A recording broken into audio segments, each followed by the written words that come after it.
Hello friends, AmyR here with Prairie Paper and Ink, back with another Halloween card for my Halloween series. Even amongst all the Stamptember posts I'm doing, haven't forgotten about Halloween. So, I die cut a ton of scraps of cardstock using Honeybee Stamps, a little spooky die set. I did a release and review just the other day of their Spooktacular release. I'm trying to show here the detail of these, like, oh, again, somewhat hard to show with my lights, but at the end of the video I do manage to show, because that's, with this die set especially, there is so much detail that gets impressed into the cardstock when you die cut. Like, I didn't do anything fancy, I just ran them through my die cut machine with the cardstock. You could just leave it like that. You could just die cut your pieces, assemble them, they'd look fabulous, but I threw everything but the kitchen sink at this card. Honestly, it was just therapeutic, you know, just sitting and playing and just like one idea after another after another. It's a lot. So join me in the craziness. So with all of it, I did very simple ink blending. I'm using my little Waffle flower shader brushes. I love these for, you know, adding a bit of dimension, but, you know, getting in smaller areas, things like that.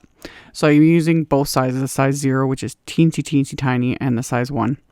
And several different distress inks. I will have links to like the specific colors I used, but I'm basically using, you know, like black soot and some hickory smoke and a bit of like antique linen, wild honey for the little candle flames, some villainous potion. I used some peacock feathers on that potion that'll come out of the cauldron. That's what I did at the very beginning. And then I also used my aqua shimmer pen, which is going to make even more appearances in this. So then for this little stack of books, I decided I wanted to blend each book in that stack a different color.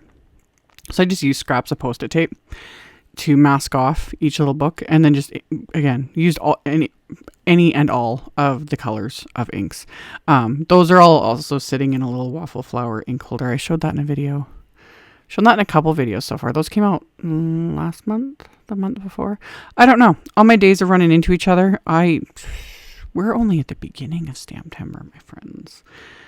Yeah, I'm just, it's the middle of the night as I'm doing this. So anyway, I blended the colors. So I've got my little stack of books. And then, like I said, I just kind of keep going back and forth and playing with all of this. I'm adding ink, and especially the glitter with the aqua shimmer pen. I'm just working on like a scrap piece of paper here. And then the other element I want to add is some foundry wax. Now, every time I use this, I know I sound like a broken record, but especially with foundry wax. If you have not watched Tim Holtz' video on foundry wax, please do so. There is just a ridiculous amount of like product info, and he answers all the things, he shows all the things, because there are other ways to use it. This is my favorite way, is just shake it up really well. You have to shake the devil out of these bottles. There's a little mixing ball in there, you shake it up, especially this one. This is I think it's called Sterling, it's the silver one, and it's the thickest of all the foundry waxes. Shake it up really well. I apply it just to my craft mat, and then I just apply it with my finger. I find that's the easiest way to deal with it and to work with it, and just that's what I like to do. And then it cleans up with isopropyl alcohol. I always have some on my desk for cleaning up messes and all the things.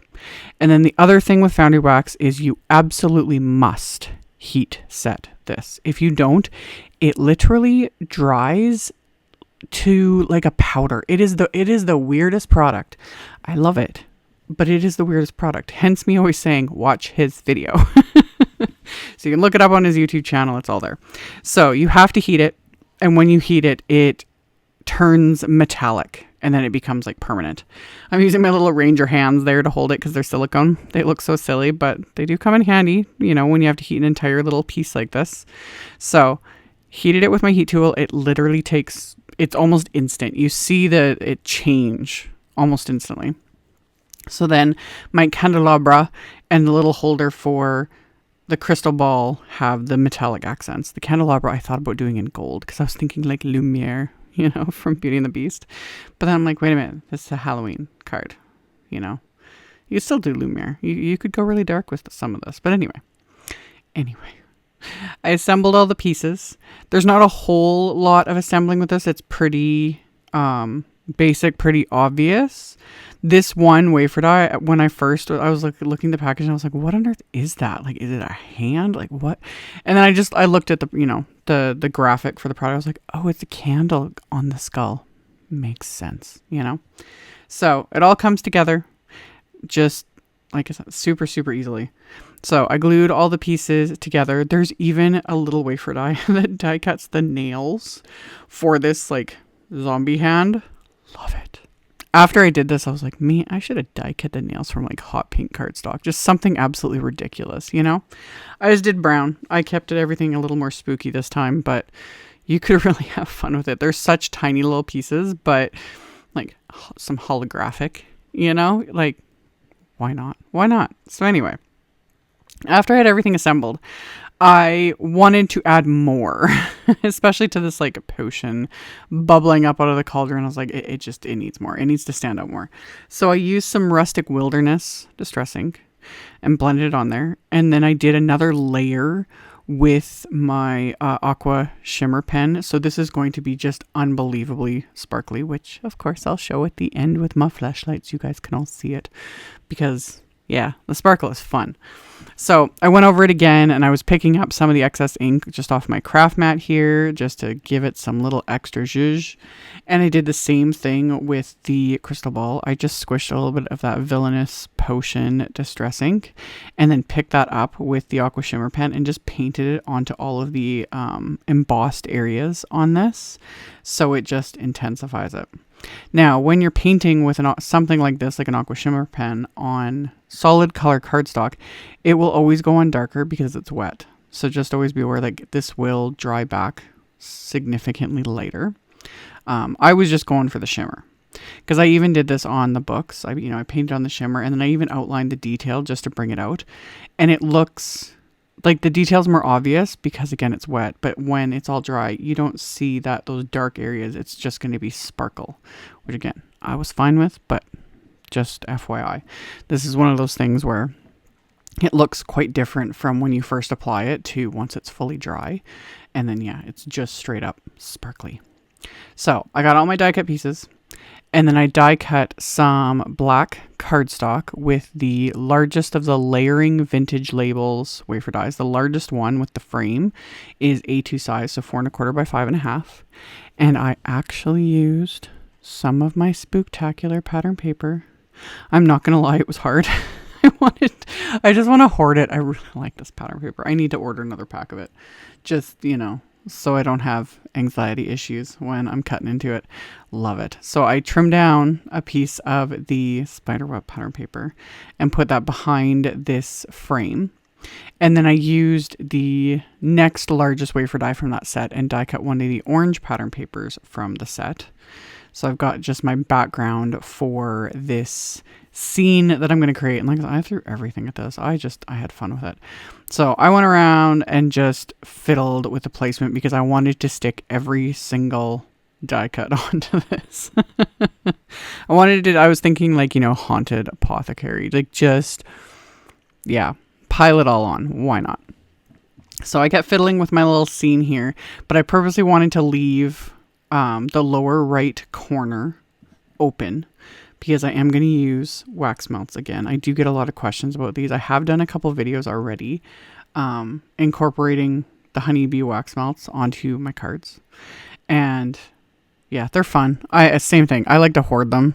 I literally collect wax melts and wax seals and all the things. I love it. I love it. It's my little like kind of side hobby is collecting them. But anyway, before I get to the wax seal, I had to add black splatter. I told you guys, I'll do a few videos without splatter and then it's like, I got to get it out of my system.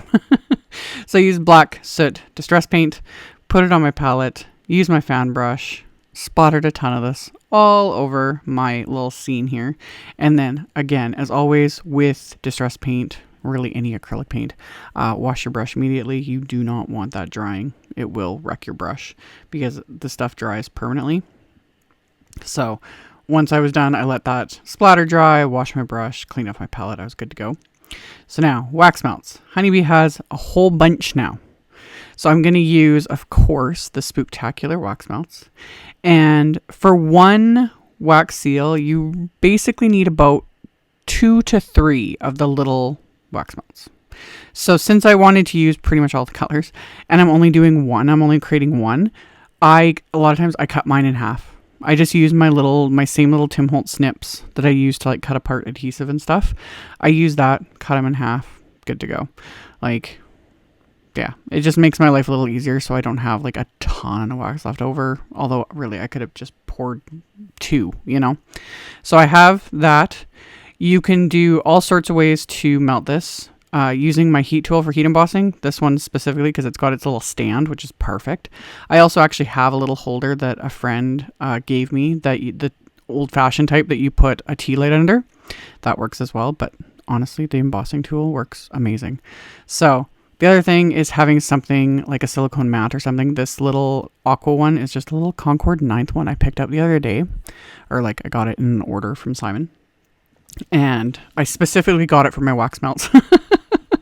And then I use one of my Positively Everything tools to set the spoon on, because the spoon does get incredibly hot. Like, do not touch the metal part. It is unbelievably hot.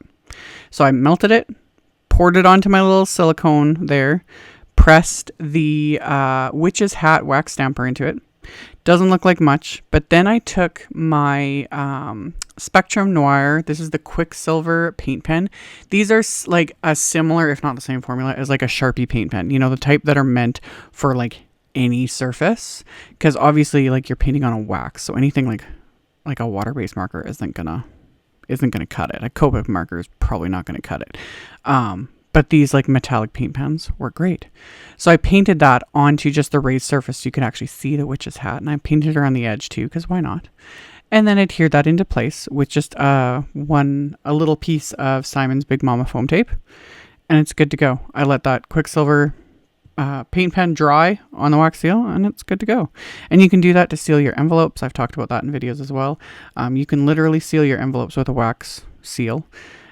They will go through the mail. You might have to add extra postage depending on if it makes it too bulky, or if your local post office deems it too not standard or regulation or whatever. It just might need extra postage, but they do go through the mail. So that's always fun too. There's something about getting a card in the mail and it has a wax seal on it. Getting a card in the mail is one thing, you know, it's wonderful. But getting one and it's got like a wax seal, or some of y'all have sent me cards that have like, you guys do the, you know, envelope art and all that kind of stuff. And it's just like, oh, just love it. It just adds to it. Anyway, back to the card. A stamped a sentiment from the Happy Halloween stamp set on the inside of the card. I added another skull and bone die cut from the A Little Spooky die set to the inside as well. And then I'm going to adhere my card front to the card base. And like I said, this is A2 size, so it completely covers the card base. And then I also used some of my Spooktacular gem stickers. I know, I hoard these. I have, all of them. I have them all. I work with Honeybee, you know, and I hoard them. I can't help it. They're beautiful. But I did use some on here. So yay me. Anyway, stuck a few of these into place. And that finished off this fun card.